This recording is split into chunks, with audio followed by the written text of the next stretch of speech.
किसान आंदोलन को लेकर देश और प्रदेश में चर्चाओं का दौर फिर से गर्म हो रहा है। किस तरह से किसान अपने आंदोलन की नई रूपरेखा तय कर रहे हैं और क्या इस पर राजनीति हो रही है, किसने क्या कहा, इस पर देखिए हमारे साथ ये खास खबर। देश में फिर से किसान आंदोलन का झंडा बुलंद हुआ है और अब की बार काला झंडा लहराया गया है। लेकिन राजस्थान की हम बात करें तो राजस्थान में छोटी जोत वाले किसान की संख्या काफ़ी मात्रा में है और यहाँ ये किसान भारी मात्रा में परेशान हैं। चाहे सब्जी के किसान हो, अनाज के किसान हो, सभी परेशान हैं। कोरोना में इनके और भी हालात बदतर हो गए हैं। क्या कहना है किसानों तो का? परेशानी क्या है। नाम है आपका? मेरा नाम धर्मचंद नागी है। हाँ किसान सेना से महामंत्री हूँ। हाँ और सर एक तो किसान को आने में ये तकलीफ हो रही है, जो सब्जी लेके आते हैं मंडी के अंदर और रास्ते में ये नहीं कह रहे हम पुलिस परेशान नहीं करते, पर वो रास्ते में कुछ पूछताछ करते वगैरह परेशान हो जाते हैं आने का मतलब। कहीं चालान करने पड़ते, 1000 कराना, 500 कराना पड़ता, चालान करने पड़ते हैं।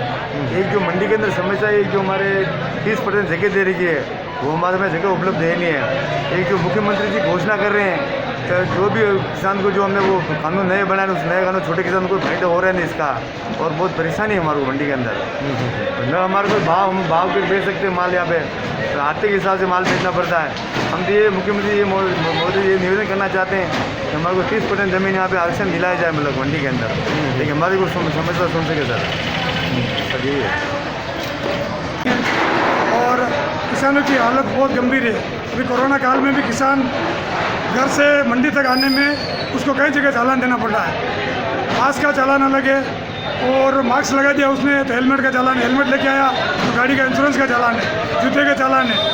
9 बजे बाद घर से खेत से निकालेगा सब्जी, आते आते उसको 9 बज जाती है, 9 बजे बाद आने नहीं देते अंदर गेट के अंदर, उसको भड़काया जा रहा है। बीच में सस्ते दामों में बाहर ही बेच के जाना पड़ रहा है। किसान की वो दुकान तक माल पहुंचाने में बाहर ठेले वाले क्या खाली करके ठेले से सब्जी अंदर लानी पड़ रही है। किसानों की बाइक अंदर नहीं आने दे रहे, किसानों का टेम्पो अंदर नहीं आने दे रहे। व्यापारियों की बड़ी बड़ी गाड़ियाँ, कारें और जितने भी गाड़ियाँ हैं बड़ी बड़ी गाड़ियाँ आ रही बड़ी बड़ी, आप देख लो यहाँ पे व्यापारियों की गाड़ियाँ खड़ी हुई है। 4-4 दागिने लेके आ रहा तो गाड़ी खड़ी है, किसान की गाड़ी बाहर खड़ी है, भले वो पूरी पिकअप करके माल लेके आ रहा, उसको 10 रुपये पर दागिना देके अंदर आना पड़ रहा है। ठीक है, और किसानों की सबसे हालत गंभीर है। कोरोना काल में भी उनको कोई राहत नहीं दिखी, न उनकी गाड़ी खड़ी करने की व्यवस्था है, न उसको चबूतरे पे कहीं भी किसान को बैठने की जगह नहीं है। चालान भी बन रहे हैं तो सबसे ज़्यादा किसानों के चालान बन रहे हैं। घर से आने तक में किसान को 11 बजे यहाँ से माल बिका नहीं बिका घर जाएगा, रास्ते में चालान काटने वाले बैठे हैं। यहाँ भी बहुत गंभीर हालत हो रही है।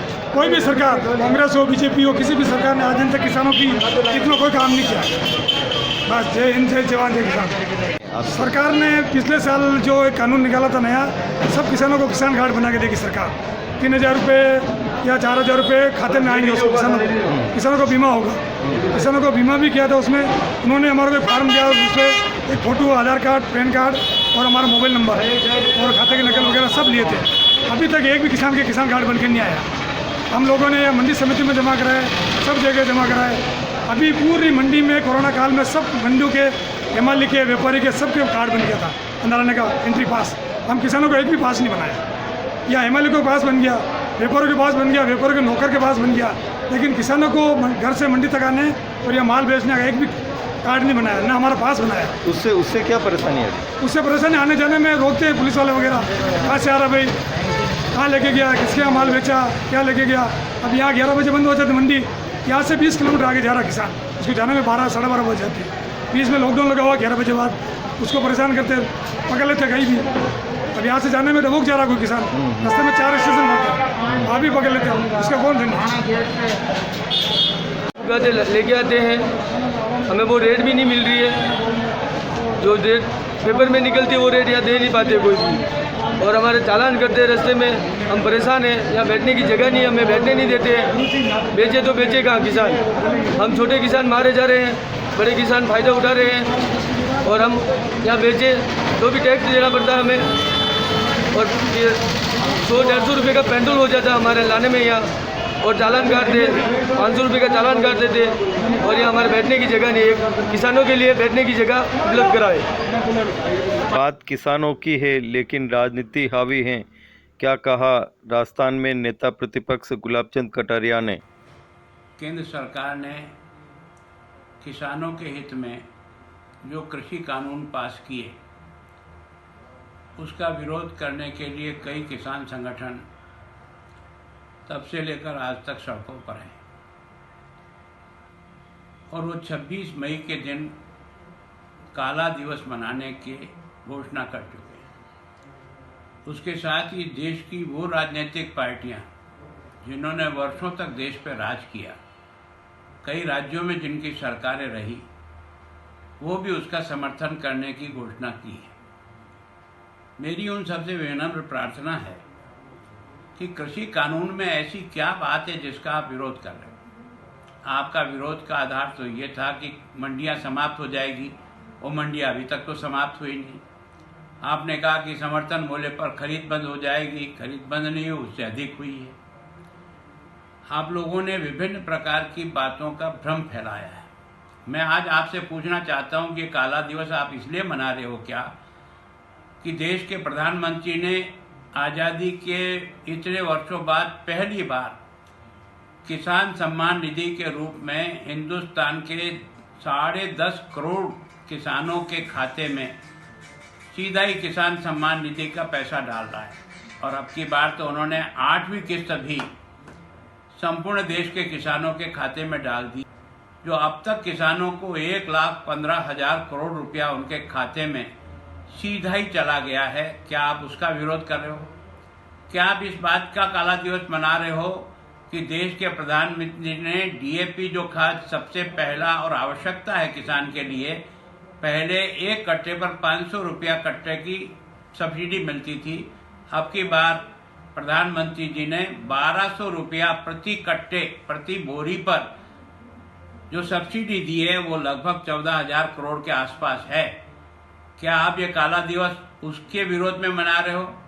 मैं सोचना चाहता हूं कि देश की जनता को भी इस प्रकार का केवल कानून का सहारा लेकर के देश के प्रधानमंत्री का विरोध करना जिन्होंने ठान ही लिया है, अब उनको देश की जनता ही उनको ये सबक सिखाए कि वास्तव में आप किसान का भला करना चाहते हो या किसान को बरगला करके किसान को एक तरह से आप जो कष्ट भुगत रहा है उसको और भुगतने के लिए मजबूर करना चाहते हो। मेरी तो ये मान्यता है कि इसके लिए देश की जनता अपने कदम आगे बढ़ाए। इस प्रकार के लोग जो केवल किसान कानून को लेकर के केवल और केवल प्रधानमंत्री नरेंद्र मोदी का विरोध करना ही जिन्होंने अपने मन में ठान लिया है, जनता उनको बेनकाब करे। राजस्थान में कांग्रेस की क्या रणनीति है, क्या कहा श्रमिक व कांग्रेस नेता जगदीश राज श्रीमाली ने। केंद्र की मोदी सरकार के खिलाफ 6 महीने से इस देश के किसान सड़कों पर आंदोलन कर रहे हैं और उनके समर्थन में हिंदुस्तान के सभी श्रम संगठन, हमारे इंटेक के राष्ट्रीय अध्यक्ष डॉक्टर जी संजीव रेड्डी साहब के आह्वान पर आज समर्थन कर रहे पूरा देश आज काला दिवस मना रहा है। आज देश का अन्नदाता जो 135 करोड़ जनता की भूख को मिटाता है, लेकिन आज वो किसान धरती पुत्र इस देश की सियासत और हुकूमत पर बैठे हुए मोदी तानाशाह प्रधानमंत्री से ये गुहार कर रहा, अपील कर रहा कि हमारी पसीने से हमारी कमाई जो उपज जो फसल कमाते हैं उसका उचित मूल्य दिलाने का जो कानून भारत का कई सालों से बना था उसको मत बदलो। लेकिन देश के प्रधानमंत्री जी केवल चुनावों की रैलियां और मीटिंगों में व्यस्त होकर उन्होंने 6 महीने से इस आंदोलन को तवज्जो नहीं दी। आज सहयोग से या दुर्भाग्य से कहें कि मोदी जी के शासन के भी 7वां साल की वर्षगांठ होने जा रही है और किसानों के आंदोलन के 6 माह होने जा रहे हैं। मैं राजस्थान इंटेक का प्रदेश अध्यक्ष जगदीश राज श्रीमाली इस राजस्थान की राजधानी जयपुर से मैं प्रधानमंत्री जी से मजदूरों की तरफ से अपील करना चाहता हूं कि प्रधानमंत्री जी, आपको ये सियासत, ये सत्ता इन गरीब मजदूर और किसानों ने सौंपी है। आप अडानी और अंबानी को ताकतवर मत बनाइए। आप किसान और मजदूर के कानूनों को बदलकर पूंजीपतियों को ताकत मत दीजिए। आप अपने किए हुए कार्यों का आकलन कीजिए, क्योंकि ये वेस्ट बंगाल में आपको जनता ने इशारा कर दिया। अगर आप इस इशारे में समझते हैं तो मजदूरों के लेबर कोड और किसानों के काले कानून और महंगाई जैसे मुद्दे जो आपने चुनाव में वोट लेने के लिए लिए थे, उस पर विचार करके इस देश की जनता को बचाइए। आज कोविड-19 ऐसी महामारी जो दूसरी लहर हिंदुस्तान में फैली है, लाशों के ढेर लग रहे हैं, ऑक्सीजन के सिलेंडर नहीं, वेंटिलेटर नहीं, और जलाने के लिए लकड़ी नहीं, और दफनाने के लिए जगह नहीं। ऐसी हालात इस हिंदुस्तान में आपके प्रधानमंत्री होते हुई है। ये शर्म का विषय है कि आप विश्व गुरु भारत को बनाने चले थे और आज भारत बांग्लादेश की जीडीपी, पाकिस्तान की जीडीपी से भी नीचे आ गया। कहाँ है, कहाँ गए वो आपके लुभावने नारे, कहाँ गए वो आपके झूठे वादे? ये मैं पूछना चाहता हूँ और पुनः आपसे करबद्ध अपील करना चाहता हूँ कि किसानों के कानून और मजदूरों के लेबर कोड को बदल दो। बाकी किसान और मजदूरों की ताकत इस देश में 90 करोड़ है, और जब 90 करोड़ लोग आपके खिलाफ सड़क पे उतरेंगे तो न तो आपका सिंहासन बचेगा, न आपकी सरकार बचेगी। आपने केवल 7 साल में पूंजीपतियों की पैरवी की है। आपने अडानी और अंबानी, जो दुनिया की उद्योगपतियों की सूची में नीचे थे, उनको ऊपर बढ़ाने का काम किया और गरीब को गरीब बनाया।